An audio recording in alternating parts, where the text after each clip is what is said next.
नमस्कार साथियों, स्वागत है आप सभी का हमारे YouTube चैनल उड़ान कोचिंग इंस्टीट्यूट में। साथियों, कैसे हैं आप सभी लोग। हमारी कामना है कि आप बहुत स्वस्थ होंगे और आप तैयारी भी आपकी बहुत अच्छे से चल रही होगी। तो चलिए कंटिन्यू करते हैं अपना जो हम लेक्चर पढ़ रहे थे। इससे पहले हमने वाले लेक्चर में हमने क्या पढ़ा है, बौद्ध धर्म के बारे में पढ़ा था। बौद्ध धर्म में हमने क्या क्या पढ़ लिया अब तक, जीवन परिचय पढ़ लिया है गौतम बुद्ध का। उसके बाद जो उनके उपदेश थे, जो सिद्धांत थे, वो सभी हम पढ़ चुके हैं। इस वाले लेक्चर में हम इसके आगे का पार्ट पढ़ेंगे, जिसमें क्या क्या चीज़ होने वाली है। एक तो जो बौद्ध संगतियां हुई थी, जो परिषद हुई थी, उनके बारे में फुल डिटेल में पढ़ेंगे, क्योंकि इन्हीं ऐसी ही जगहों से एग्जाम में क्वेश्चन बनता है। और जो बौद्ध के जितने भी संप्रदाय बने हैं बौद्ध धर्म के, उनके बारे में पढ़ेंगे। और जो बौद्ध धर्म के ग्रंथ हैं महत्वपूर्ण, उनके बारे में पढ़ेंगे। तो चलिए शुरू करते हैं। सबसे पहले एक क्विक रिवीजन कर लेते हैं जो हमने कल पढ़ा था इससे पहले वाले लेक्चर में, कि बौद्ध धर्म का जो भी परिचय है, गौतम बुद्ध का जीवन परिचय, उसको एक बार थोड़ा सा जल्दी से रिवाइज कर लेते हैं। तो मैंने आपको बतलाया गौतम बुद्ध कौन थे। जो हमारा बौद्ध धर्म है उसके संस्थापक थे, और जो बौद्ध धर्म है उसकी स्थापना किस पर हुई थी, गौतम बुद्ध की शिक्षाओं पर और उनके जीवन के जो अनुभव थे उनके आधार पर ये बौद्ध धर्म की स्थापना हुई थी।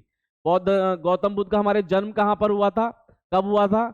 जन्म हुआ था 563 ईसा पूर्व में, लुम्बिनी में। लुम्बिनी कहाँ पर है, भारत नेपाल बॉर्डर पे एक जगह है, जहां पर क्या था, कपिल वस्तु नामक स्थान पर इनका जन्म हुआ था। इनके पिता का नाम शुद्धोधन, माता का नाम महामाया, और मौसी का नाम क्या था, प्रजापति गौतमी, जिनके नाम पर क्या पड़ा, इनका नाम गौतम पड़ा था।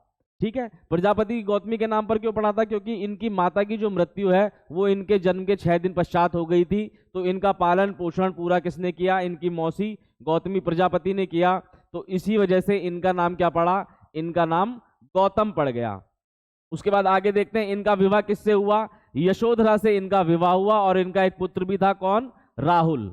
उसके बाद क्या हुआ, 29 वर्ष की आयु में, मैंने आपको कल बतलाया था, इन्होंने क्या किया, गृह त्याग कर दिया था, घर को छोड़ दिया था, सन्यासी बनने के लिए ये बाहर निकल गए थे। उसका कारण क्या था, उसका कारण ये था कि ये जब पैदा हुए थे, तो मैंने आपको कल बतलाया था कि इनके जन्म पर क्या हुआ था, जैसे ब्राह्मण आए थे, ज्योतिष के ज्ञानी आए थे, तो उन्होंने क्या किया था, उन्होंने एक भविष्यवाणी कर दी थी कि भाई आपका राजन जो ये पुत्र हुआ है, ये जो है क्या है, या तो बहुत ही चक्रवर्ती सम्राट बनेगा, या फिर ये क्या बनेगा, ये एक सन्यासी बनेगा। तो जिस ज्योतिष ने इसके बारे में बतलाया था, उनका नाम क्या था, उनका नाम था, एग्जाम में आ जाता है कभी कभी, असीता। असीता नामक ज्योतिषी ने क्या बतलाया कि आपका जो ये पुत्र है ये चक्रवर्ती सम्राट भी बन सकता है और सन्यासी भी बन सकता है। सन्यासी बनने के उन्होंने कारण भी बतलाया कि इसके जो है आसपास कुछ भी दुख का माहौल नहीं होना चाहिए, इसको दुख का ज्ञान नहीं होना चाहिए। अगर ये समाज में और जो इस जीवन में दुख है उनको देखेगा तो ये क्या बन जाएगा, ये सन्यासी बन जाएगा। इसी कारण क्या हुआ, जो राजा थे उन्होंने पूरी व्यवस्था करी कि मेरे पुत्र को किसी भी प्रकार के दुख के बारे में ना पता चले। लेकिन क्या हुआ, एक बार राज्य का विचरण करते हुए उन्होंने देखा क्या, 4 चीजें देखी। क्या क्या देखी, एक बीमार आदमी देखा, एक बूढ़ा देखा, एक लाश देखी यानी एक अर्थी देखी, और एक तपस्वी को देखा।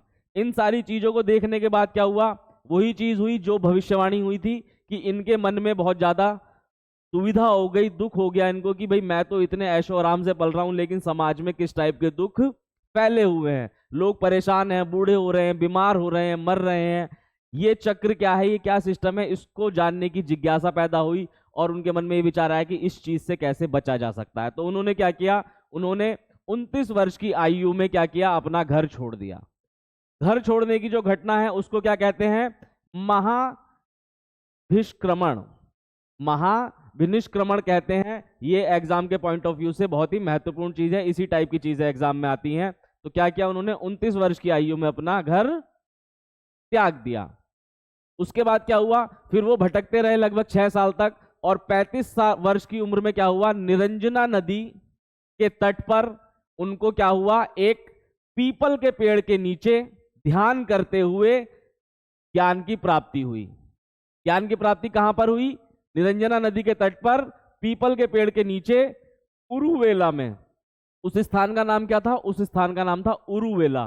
तो उरुवेला में उनको क्या हुआ, ज्ञान की प्राप्ति हुई। तो जब उनको ज्ञान की प्राप्ति हो गई तो जिस वृक्ष के नीचे, पीपल के वृक्ष के नीचे उनको ज्ञान की प्राप्ति हुई थी, उसको क्या कहा जाने लगा?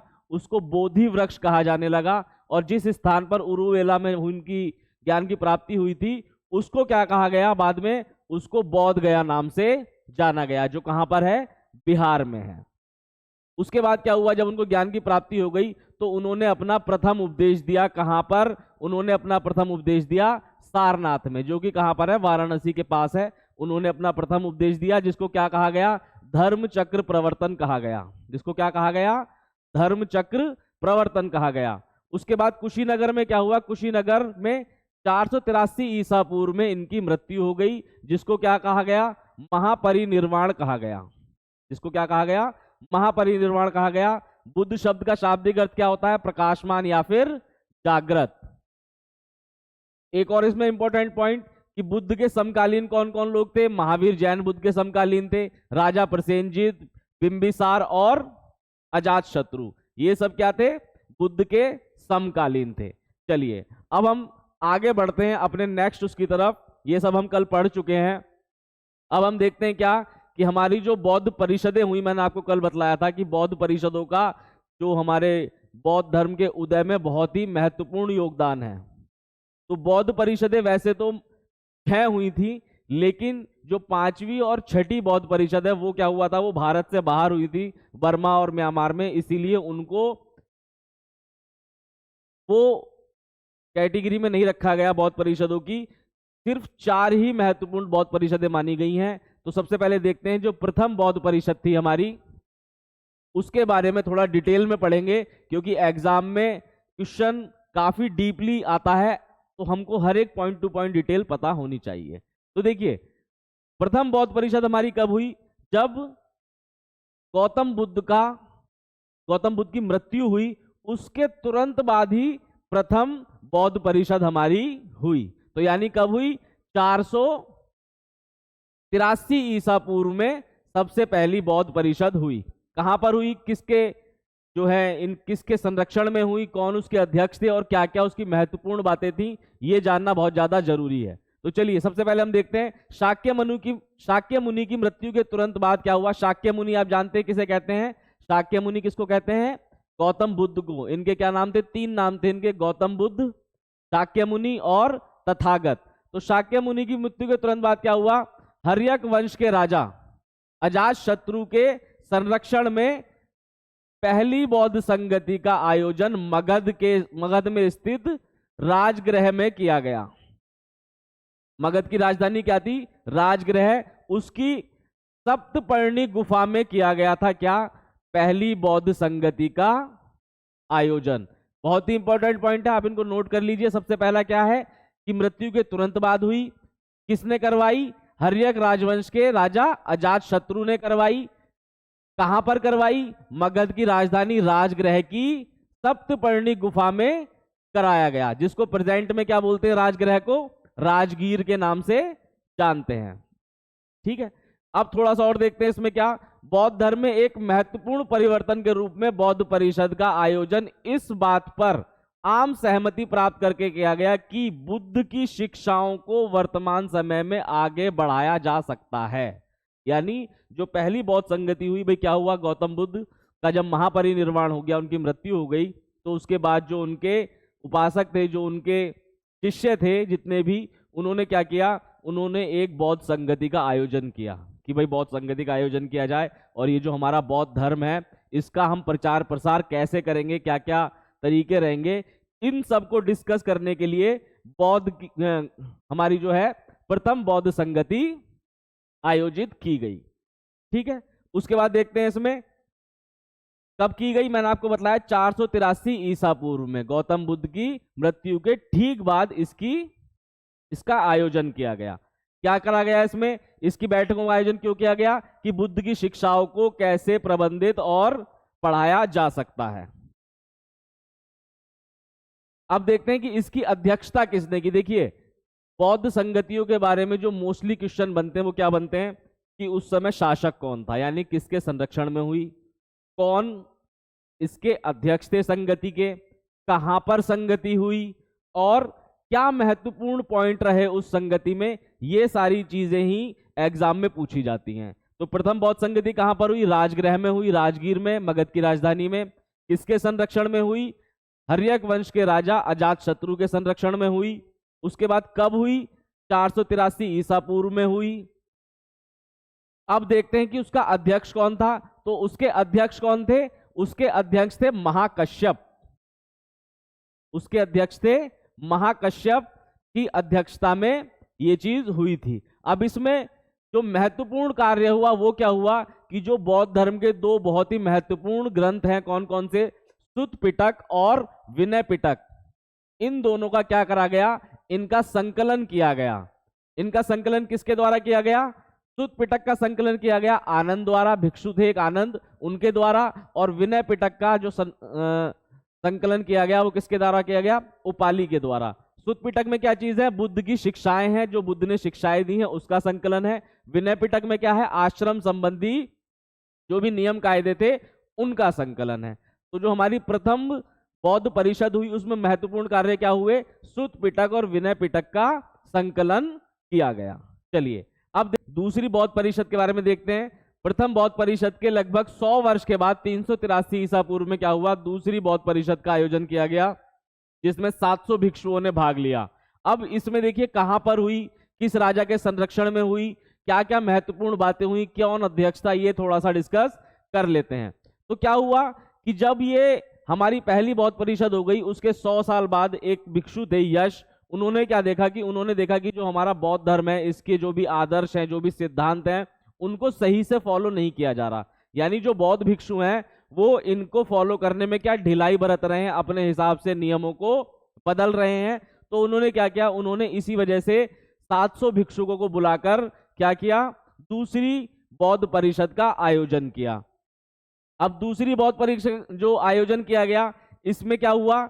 इसको जो है उस समय जो हमारे कालाशोक राजा थे, एक किस वंश के थे?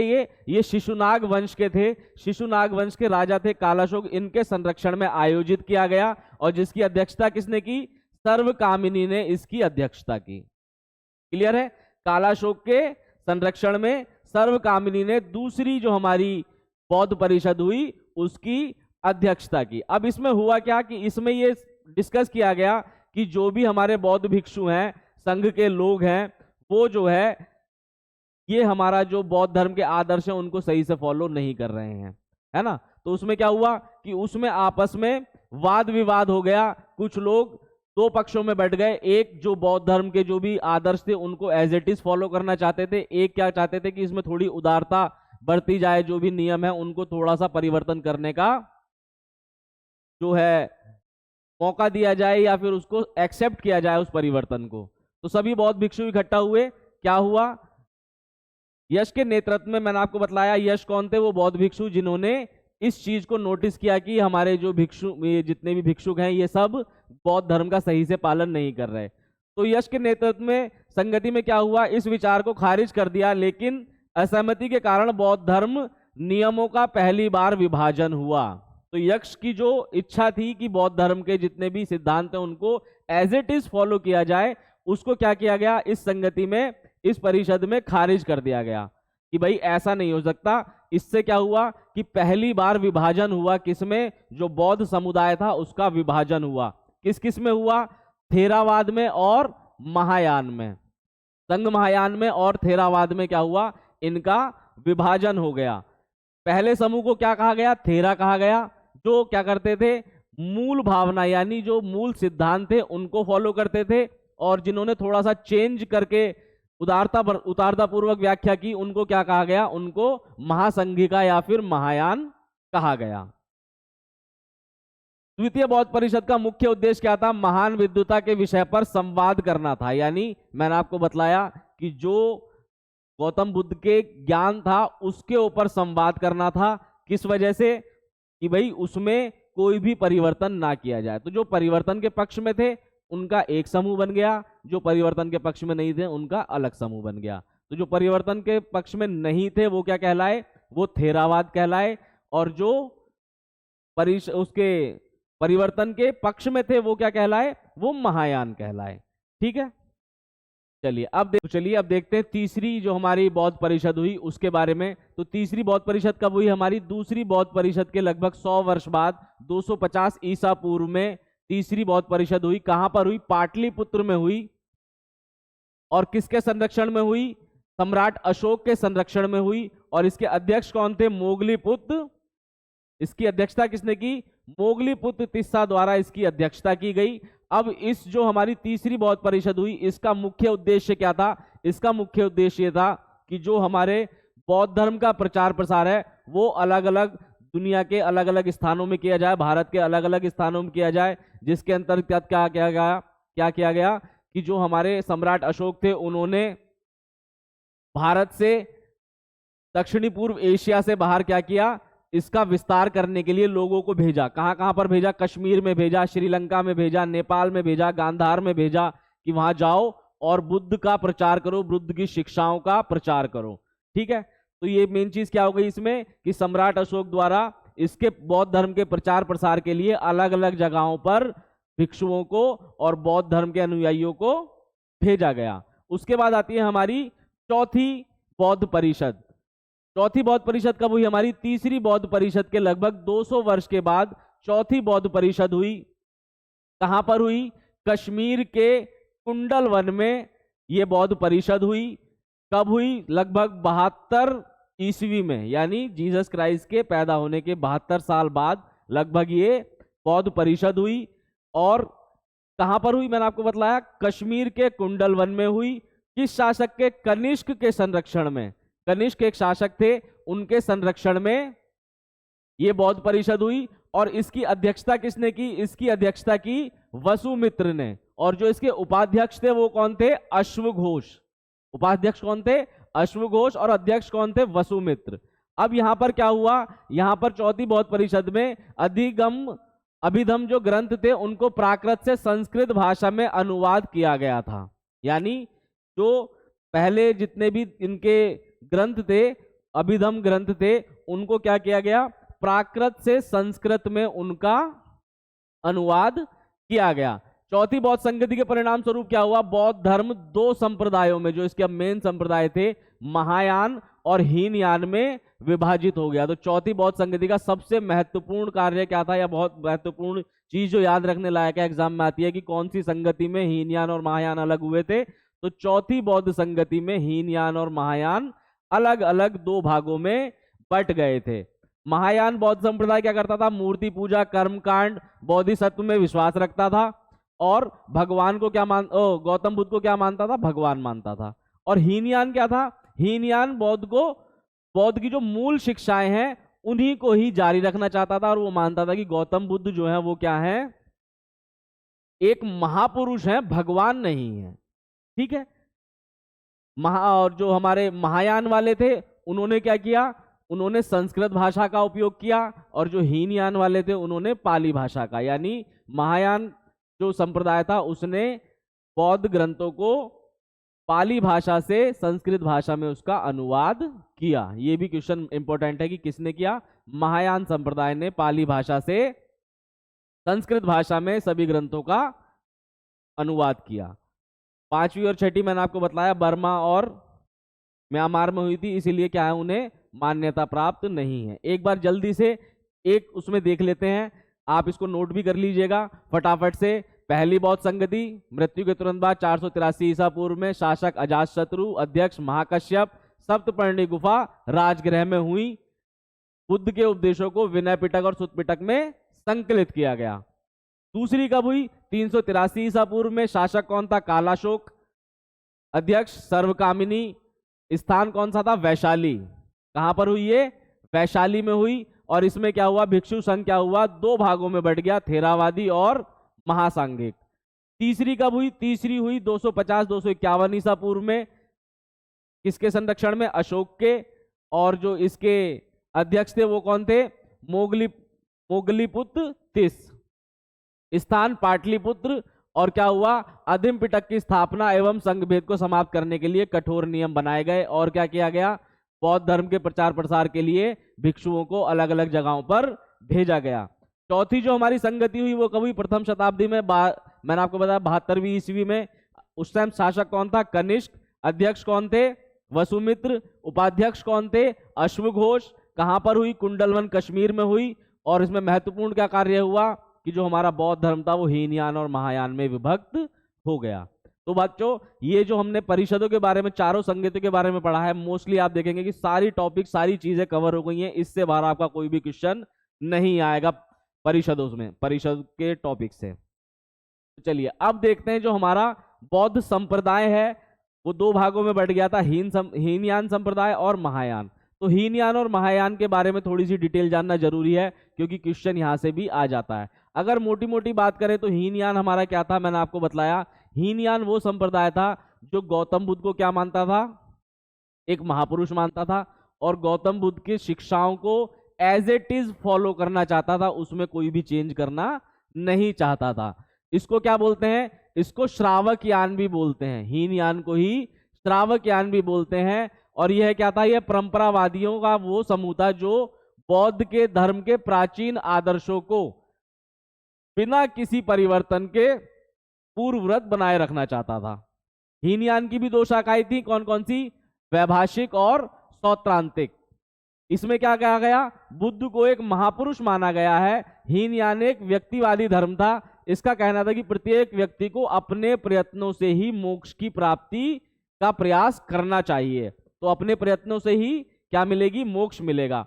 हीनयान मूर्ति पूजा और भक्ति में विश्वास नहीं करता था। यह क्वेश्चन बनता है कि कौन सा संप्रदाय मूर्ति पूजा और भक्ति में विश्वास नहीं करता था? कौन नहीं करता था? हीनयान नहीं करता था। इनके अनुसार क्या है? निर्वाण के पश्चात पुनर्जन्म नहीं होता है। अब देखिए यहां पर दो चीजें आती हैं, एक निर्वाण और एक महापरिनिर्वाण जो गौतम बुद्ध को प्राप्त हुआ। तो निर्वाण किसको कहते हैं? निर्वाण का अर्थ होता है दिए का बुझ जाना। बौद्ध धर्म में निर्वाण का क्या अर्थ है? दिए का बुझ जाना, मतलब कि इस जीवन मरण के चक्र से मुक्ति पा लेना। और उस जीवन मरण से मुक्ति पा लेने के पश्चात महापरिनिर्वाण मिलता है ना। तो निर्वाण क्या चीज हो गई कि आप इस जन्म मरण के बंधन से मुक्त हो जाएंगे, यानी आपका पुनर्जन्म नहीं होगा। इसका मुख्य आधार क्या है? सुत्त पिटक। सुत्त पिटक क्या था? जिसमें गौतम बुद्ध की सारी शिक्षाएं लिखी हुई हैं। सभी ग्रंथ क्या है? पाली भाषा में है। और इसके मुख्य आचार्य कौन थे? वसुमित्र, बुद्धदेव और घोषक आदि इसके प्रमुख आचार्य थे। उसके बाद बात करते हैं महायान की। तो महासंघिकों से ही कालांतर में महायान जो महासंघिक बने थे दूसरी बौद्ध परिषद में, उनसे ही बाद में क्या हुआ? महायान संप्रदाय का उदय हुआ। इसे बोधिसत्व ज्ञान भी कहते हैं। यह क्या है? यह परिवर्तनवादी विचारधारा के समर्थक थे, यानी समय के साथ परिवर्तन होना चाहिए। जो उपदेश हैं, जो आदर्श हैं, जो नियम है, उनमें इन्होंने परिवर्तनों को स्वीकृत किया। इस संप्रदाय में सेवा व परोपकार पर विशेष बल दिया गया। यहां पर क्या होता था? बुद्ध को देवत्व प्रदान कर मूर्ति पूजा की जाने लगी, यानी बुद्ध की मूर्ति बनाकर उनको देवता मानकर पूजा करने लगे। यह समाज मानव जाति के कल्याण का समर्थक है और इसमें क्या है? आत्मा और पुनर्जन्म में ये लोग विश्वास करते हैं। जबकि गौतम बुद्ध जो थे वो आत्मा में विश्वास नहीं करते थे, वो किस में विश्वास करते थे? सिर्फ पुनर्जन्म में। और पुनर्जन्म का क्या उनका सिद्धांत था? कि मनुष्य को कर्मों के कारण क्या होता है? पुनर्जन्म होता है। तो आत्मा में विश्वास नहीं था लेकिन पुनर्जन्म में विश्वास था। ऐसे ही हीनयान का क्या था? आत्मा में विश्वास नहीं था, पुनर्जन्म में विश्वास था। लेकिन महायान वालों का क्या था? आत्मा और पुनर्जन्म दोनों में ही इनका विश्वास था। और इनका जो सबसे महत्वपूर्ण ग्रंथ है वो क्या है? प्रज्ञा पारमिता सूत्र। ये बहुत ही इंपॉर्टेंट पॉइंट है कि महायान जो हमारा संप्रदाय है उसका सबसे महत्वपूर्ण ग्रंथ कौन सा है? प्रज्ञा पारमिता सूत्र है।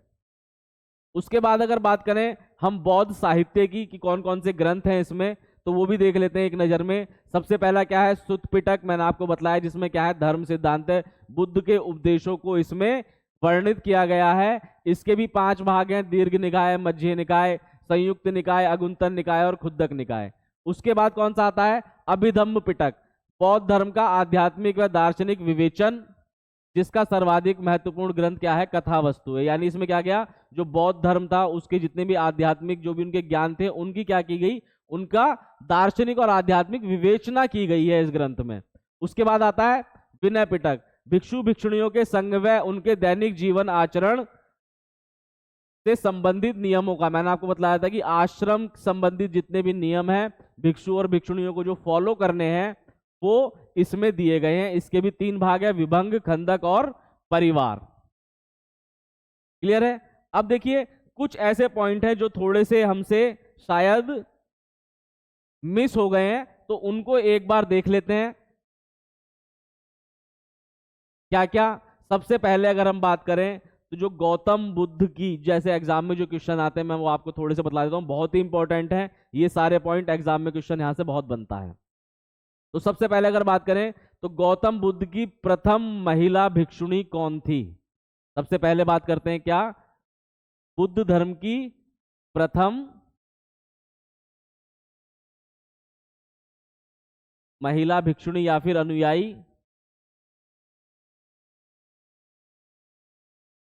कौन थी? गौतमी प्रजापति। गौतमी प्रजापति। और आप सभी जानते हैं गौतमी प्रजापति कौन थी? गौतमी प्रजापति जो थी वो थी गौतम बुद्ध की मौसी। तो गौतम बुद्ध की जो मौसी थी जिन्होंने उनका लालन पालन किया था वही सबसे पहली क्या बनी? हमारी बौद्ध धर्म की प्रथम भिक्षुणी बनी। उसके बाद गौतम बुद्ध ने जिन 2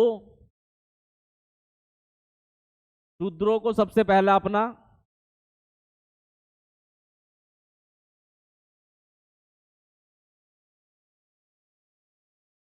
शूद्रों को जिनको सबसे पहला अपना वो बनाया, उन्होंने उपासक बनाया या फिर अपना शिष्य बनाया, वो कौन थे? तपस्सु और कालिक। तपस्सु और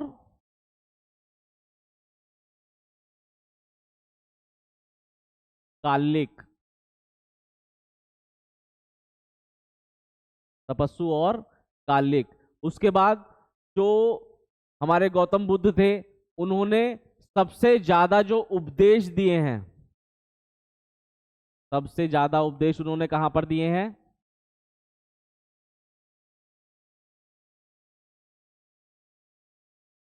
सबसे ज्यादा उपदेश दिए उन्होंने श्रावस्ती में। उसके बाद जो गौतम बुद्ध थे उनके जो घोड़े का क्या नाम था और उनके सारथी का क्या नाम था? तो घोड़ा था गौतम बुद्ध का कौन? कंथक। और सारथी कौन था? चन्ना। घोड़ा, कंथक और सारथी कौन है? चन्ना है। उसके बाद मृत्यु से पहले कुशीनारा में जो सबसे अपना आखिरी उपदेश उन्होंने दिया था वो किसको दिया था? वो दिया था परिव्राजक सुभच्च को। किसको दिया था अंतिम उपदेश?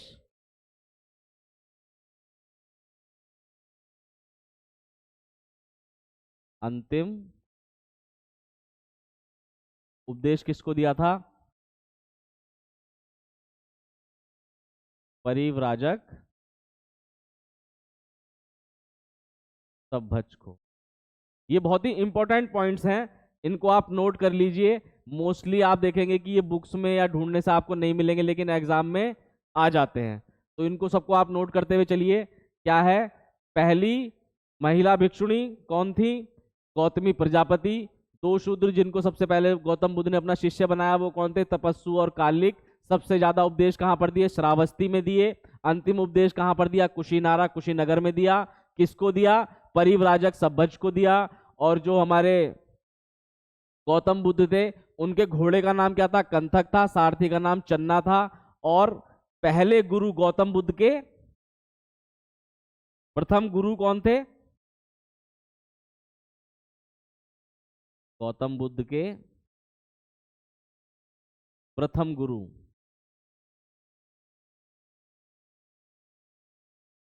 कौन थे? आलार कलाम।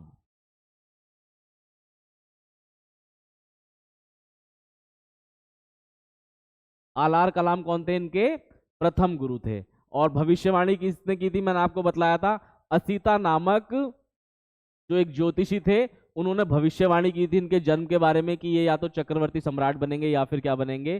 सन्यासी बनेंगे। तो बच्चों मेरे ख्याल से आप देखेंगे कि मैंने आपको पूरा का पूरा जो है बौद्ध धर्म के बारे में डिटेल में बहुत अच्छे से बतला दिया है। एक एक पॉइंट मैंने आपको बतला दिया है। इससे बाहर आप देखोगे कि एग्जाम में क्वेश्चन कहीं से भी नहीं बन सकता। आप बहुत ध्यान से इस वीडियो को देखकर अपने नोट्स प्रिपेयर कर लीजिएगा, और अगर आपको चाहिए होंगे तो आप मुझे बताइएगा कि मैं आपको पीडीएफ भी प्रोवाइड करा दूंगा। जिस बच्चे को पीडीएफ चाहिए वो कमेंट बॉक्स में लिख के मैं इसकी पीडीएफ भी प्रोवाइड करा दूंगा। और अगर आपको हमारा पढ़ाया हुआ अच्छा लग रहा है तो प्लीज हमारे चैनल को लाइक सब्सक्राइब जरूर कर दीजिए और ज्यादा से ज्यादा अपने दोस्तों में शेयर कर दीजिए।